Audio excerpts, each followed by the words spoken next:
Most investors are taught to fear volatility. Sharp price swings feel dangerous, unpredictable, and out of control. Entire risk models are built around how much a stock moves from day to day. But Warren Buffett has spent decades doing something that looks almost reckless by those standards. He ignores volatility almost completely. And yet, few investors in history have been more obsessed with managing risk than Buffett. This creates a quiet contradiction. If volatility is risk, Buffett should have failed long ago. Instead, he built one of the most resilient investment records ever by focusing on a very different kind of danger. In fact, much of what's commonly labeled as risk management today may actually increase long-term risk by encouraging short-term thinking and emotional decisions. To understand how Buffett really thinks about risk, we have to set aside market noise and look at what he's been avoiding all along. Wall Street defines risk in a way that feels scientific and precise. It measures risk by how much prices move. The more a stock fluctuates, the riskier it is assumed to be. This definition is convenient because volatility can be calculated, graphed, and compared. But convenience doesn't make it correct. It simply makes it popular. Psychologically, this definition fits human emotion perfectly. When prices fall, fear rises. When prices swing wildly, investors feel uncertainty, even if the underlying business hasn't changed at all. A company can sell the same products, earn the same profits, and hold the same competitive position, yet its stock price can suddenly feel riskier overnight. The danger exists only on the screen. This is where most investors get confused. They mistake emotional discomfort for actual risk. Warren Buffett has never accepted this framework. He believes that price movement tells you very little about whether your capital is truly in danger at all. For Warren Buffett, risk has nothing to do with how nervous a stock makes you feel. His definition is far more practical and far more demanding. Risk, in Buffett's mind, is the chance of a permanent loss of capital. Not a temporary drop in price, but money that never truly recovers. In his shareholder letters, Buffett has repeatedly warned that the real danger is losing purchasing power over time, not watching quotes move on a screen. A stock that falls 30% and later recovers hasn't harmed the long-term owner at all. But a business that slowly erodes its earning power, faces unstoppable competition, or destroys capital through poor economics creates real risk, even if its stock price looks calm. Buffett has emphasized that volatility is not synonymous with risk. If the underlying business remains strong, time becomes an ally. If this is how risk is defined, then price swings alone can't possibly be the real threat investors should fear. To Buffett, volatility is not something to be avoided, it's something to be used. He has often pointed out that market fluctuations create opportunities for disciplined investors, not dangers for thoughtful owners. The problem isn't that prices move. The problem is how people react when they do. A simple analogy makes this clearer. Imagine owning a house that you plan to live in for decades. If a neighbor knocked on your door every day offering to buy it at a different price, those changing offers wouldn't make the house itself more or less valuable. You wouldn't panic because today's offer was lower than yesterday's. Stocks, however, come with those daily offers built in, and investors often mistake the offer price for the value. Buffett treats market prices the same way he treats that hypothetical neighbor. They are optional, not authoritative. But volatility only becomes harmless when something deeper is understood about what you actually own. Buffett's focus has always been on the business behind the stock, not the movement of the stock itself. Before he ever thinks about market prices, he asks whether the business can reliably generate earnings over many years.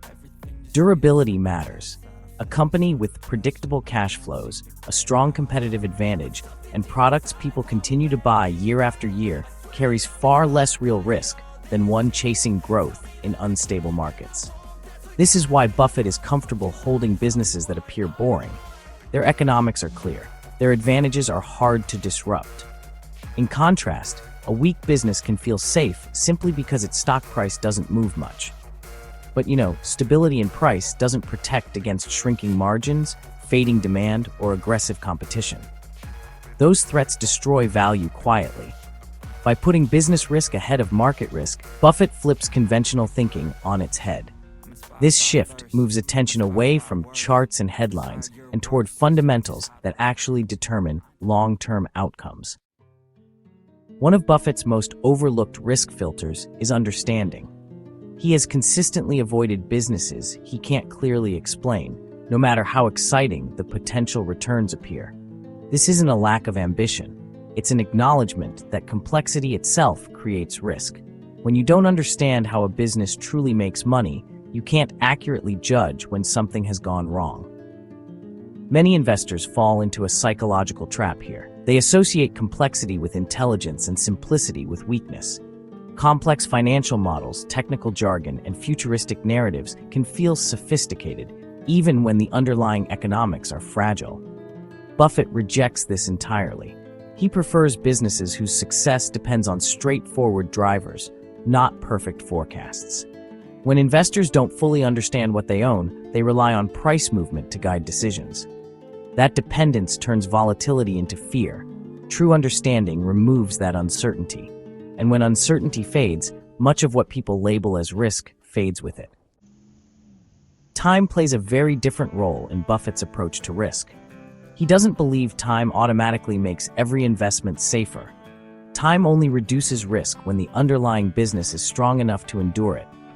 A poor business held for a long period doesn't become less risky, it becomes more exposed. Short-term thinking, on the other hand, magnifies fear. When investors focus on weeks or months, every price move feels urgent. Decisions become reactive. Volatility turns into stress, and stress leads to mistakes.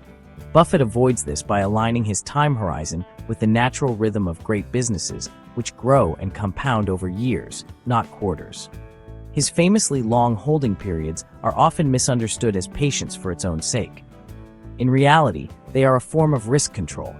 Time smooths outcomes only when emotions stay in check, and that really leads to a much deeper challenge most investors face.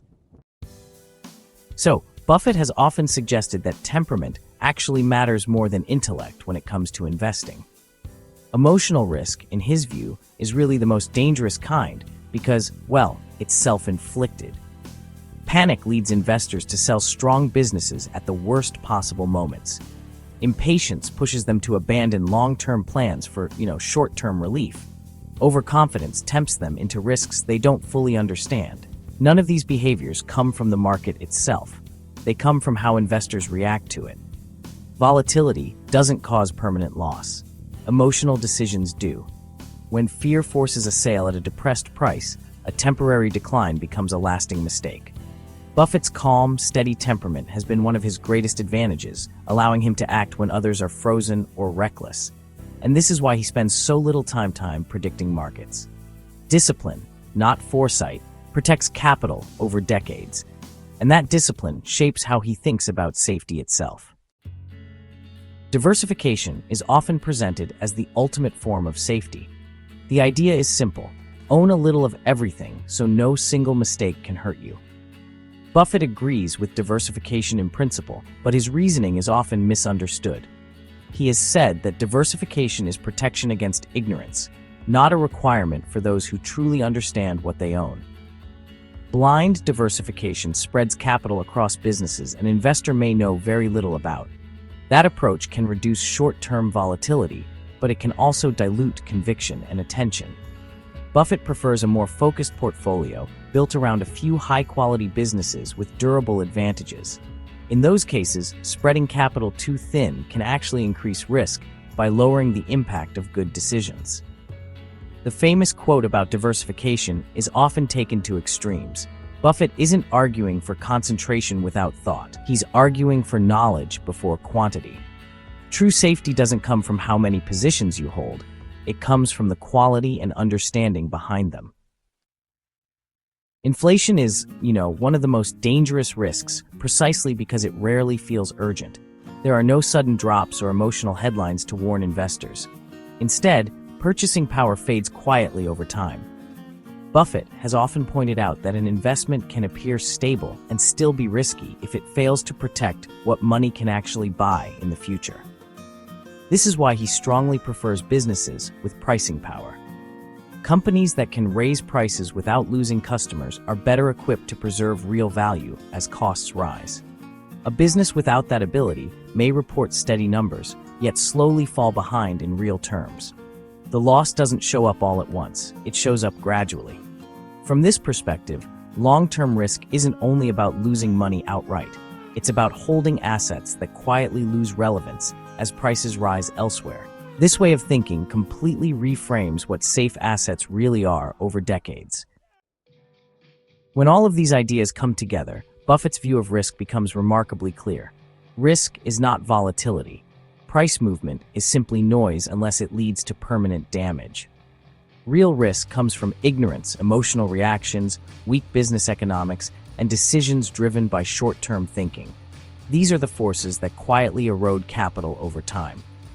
Buffett's mindset is calm and deliberate because it's anchored in understanding businesses, not predicting markets. He focuses on what can be known, controls what can be controlled, and ignores what cannot.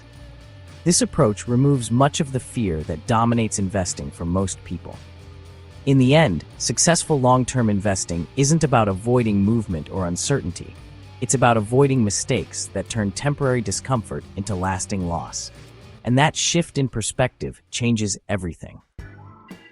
Subscribe for long-term investing clarity.